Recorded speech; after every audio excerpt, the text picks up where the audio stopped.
जावेद उठा रहा पर्दा।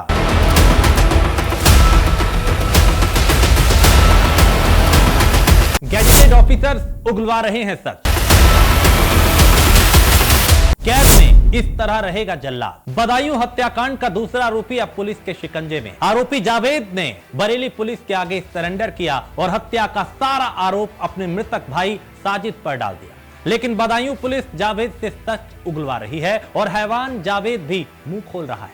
नमस्कार, मैं हूं आपके साथ राजेश कुमार और आप देख रहे हैं न्यूज़ वन इंडिया।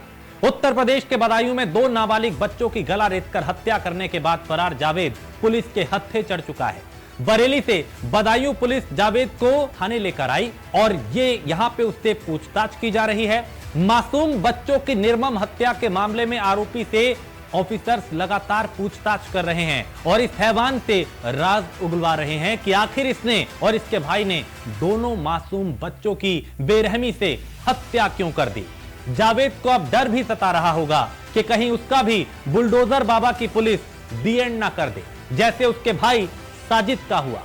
आपको बता दें कि दूसरे आरोपी साजिद की पुलिस एनकाउंटर में गोली लगने से मौत हुई थी और यकीनन जब तक बरेली से बदायूं तक पुलिस की टीम जावेद को लेकर जा रही थी तब तक उसकी सांसें ऊपर की ऊपर रही होंगी और वो भी ऊपर वाले से मना रहा होगा कि बस सुरक्षित मैं पुलिस स्टेशन तक पहुंच जाऊं। आरोपी जावेद की गिरफ्तारी के बाद मृतक बच्चों के पिता विनोद कुमार ने कहा कि पुलिस को उससे सख्ती से पूछताछ करनी चाहिए और आखिर उसने मेरे बच्चों की खौफनाक तरीके से हत्या क्यों की, ये पूछा जाना चाहिए। आखिर उसे ये सब करने को किसने कहा था और किसके कहने पर उसने ये सब किया। हमारी उससे कोई दुश्मनी तो नहीं थी। और इससे यह भी साफ होगा कि योगी सरकार से आरोपी का घर गिराने की मांग की जा रही। यानी जो बच्चों के पिता है उन्होंने योगी सरकार से गुहार लगाई कि इन दरिंदों के घरों पे बुलडोजर चलना चाहिए।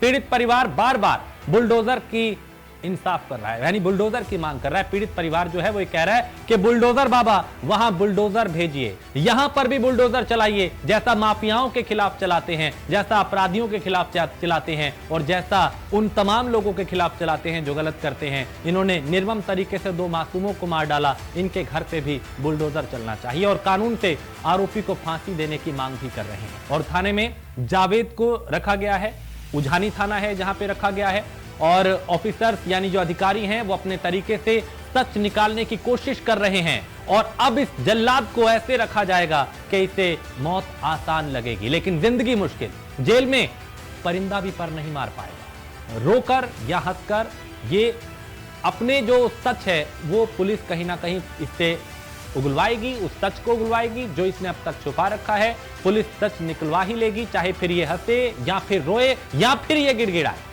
इसके कर्मों की सजा अब इसके परिवार को भी भुगतनी पड़ सकती है क्योंकि उत्तर प्रदेश बाबा की सरकार है, बुलडोजर बाबा की, और यहां जो गलत करता है उसे बख्शा नहीं जाता। इसका अंदाजा आप इसी बात से लगा सकते हैं कि जब यह हत्याकांड हुआ उसके चंद घंटों बाद ही इसको एनकाउंटर में मार डाला था जावेद को। और अब जावेद जो है, जावेद चूंकि वहां से फरार हुआ था, साजिद को एनकाउंटर में मार दिया था, लेकिन जावेद अब पुलिस के हत्थे चुड़ा है और अब जावेद राज उगलेगा। फिलहाल बदायूं के इस कांड में इतना ही। आगे फिर आपके साथ हम किसी एक नई कहानी और एक नई तस्वीर के साथ आपको साझा करेंगे कि कैसे उत्तर प्रदेश के हालात हैं। इस कांड से अंदाजा लगा सकते हैं कि बदायूं में क्या हुआ और आगे भी कुछ इसी तरह की खबरों के साथ आपसे रूबरू होंगे।